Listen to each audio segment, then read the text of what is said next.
Anda kembali menyaksikan Sapa Akhir Pekan bersama saya Claudia Carla. Kompolnas akan berkoordinasi dengan Polda Jabar untuk bertemu dengan Ibtu Rudiana, ayah Eki dalam kasus Vina. Tujuan dari pertemuan ini untuk memastikan kondisi Ibtu Rudiana dan mengkonfirmasi terkait pertanyaan publik. Eki adalah anak kandung kami. Yusuf Warshim, anggota Kompolnas RI, mengatakan akan melakukan pertemuan dengan Ibtu Rudiana dalam waktu dekat untuk mengkonfirmasi beberapa hal yang beredar di publik agar informasi yang tersampaikan tidak hanya sepihak.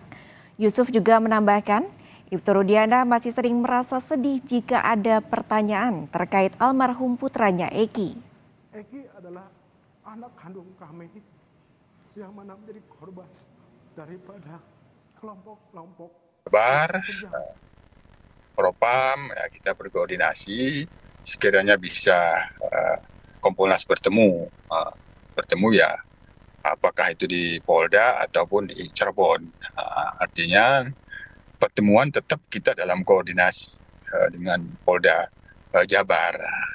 Pertama agar apa yang menjadi sorotan publik seolah-olah tanda kutip hilang, kita mau pastikan ternyata bagaimana kondisinya, apakah dalam keadaan baik-baik saja, sehat-sehat saja, kan itu perlu.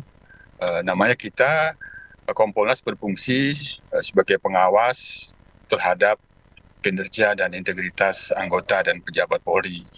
Yang bersangkutan kan sebagai anggota Polri dan sekaligus pejabat yang pada saat ini sebagai Kapolsek ya, jadi kan perlu, apalagi sekaligus ayah korban.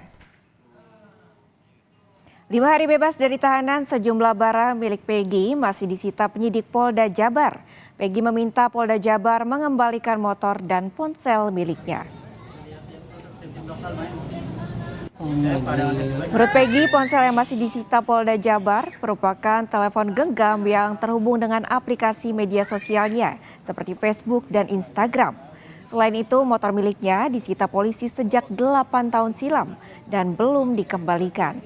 Maka menyusul statusnya yang telah bebas dari tersangka dan perkara, barang-barang pribadinya diharapkan sudah tidak lagi disita sebagai barang bukti dan bisa dikembalikan kepada dirinya.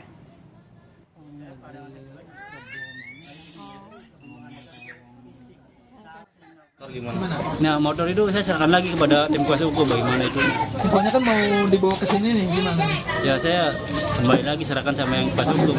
Berarti HP sama motor yang masih ada di Polda. Iya, motor sama akun Facebook itu. Harapannya gimana untuk bisa dikembalikan atau gimana itu? Ya menurut saya bisa kembalikan sih, kembalikan harapannya. Okay. Namun kalau misalkan memang nggak bisa ya, contohnya misalkan memang motor nggak bisa juga nggak apa-apa. Kalau misalkan akun Facebook ataupun HP atau akun IG semoga dikembalikan itu.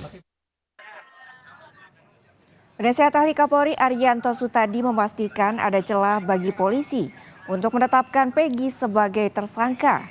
Arianto menjelaskan jika polisi melakukan penyidikan baru dan mempunyai bukti baru. Sementara kuasa hukum terpidana kasus Vina Oto Hasibuan meminta polisi tidak tergesa-gesa melakukan penyidikan kembali di kasus Vina. Oto menilai penyidikan Polda Jabar harus menunggu hasil putusan PK yang akan diajukan oleh para terpidana. Ya itu kan hanya di SP3 penyidikannya, sedangkan di sini hanya dinyatakan batalnya adalah karena kesalahan tangkap kan gitu kan. Itu kepolisian masih bisa melakukan penyidikan lagi di kemudian hari kalau mempunyai bukti yang baru yang dimiliki gitu. Tapi seandainya nanti kemudian putusan PK itu membatalkan putusan tahun 2016 dulu, otomatis polisi tidak akan mencari lagi yang sisa 3 DPO itu. Dia harus mencari lagi siapa pembunuh daripada Vina dan Eki itu semuanya. Kira-kira gitu. Belum sepekan Peggy Setiawan menghirup udara bebas, polemik kebebasan Peggy coba diusik setelah kuasa hukum keluarga Vina, Hotman Paris, menyebut Peggy belum bebas dari pokok perkara. Sementara kuasa hukum Peggy memastikan bebasnya Peggy dari perkara pembunuhan Vina Eki sudah terkunci dalam amar putusan pra-peradilan.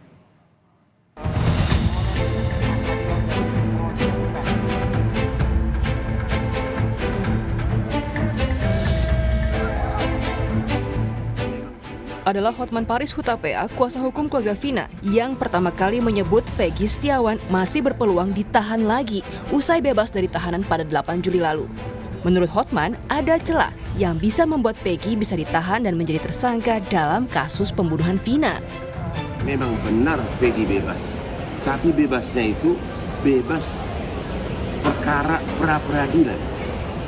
Artinya belum bebas dari pokok perkara. Ada kemungkinan ya bebas hanya sebentar.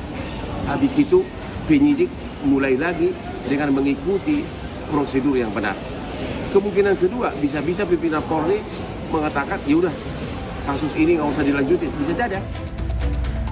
Kuasa hukum Peggy Setiawan berpendapat amar putusan pra-peradilan telah menyatakan keputusan atau penetapan tersangka terhadap Peggy Setiawan dinyatakan tidak sah. Ditambah lagi, telah diterbitkannya surat pencabutan tersangka dan SP3 serta surat perintah pengeluaran tahanan. Berarti Peggy Setiawan dalam kasus pembunuhan Vina Eki ini, Peggy Setiawan klien kami ini, tidak dapat ditersangkakan lagi. Karena sudah terkunci di dalam amar putusan nomor 5 tadi. Bahwa status tersangkanya telah dicabut, perkaranya untuk penyidikan tersangka Peggy Setiawan ini telah dihentikan. Itu. Sehingga kami berkesimpulan bahwa Peggy Setiawan ini tidak akan bisa ditersangkakan lagi. Dengan kata lain, polisi baru bisa menjerat Peggy Setiawan bila menemukan alat bukti baru dan memulai kembali penyelidikan dari awal, terutama kejanggalan-kejanggalan yang terdapat dalam putusan pengadilan Cirebon terhadap 8 terpidana kasus pembunuhan Vina dan Eki. Tim Liputan Kompas TV.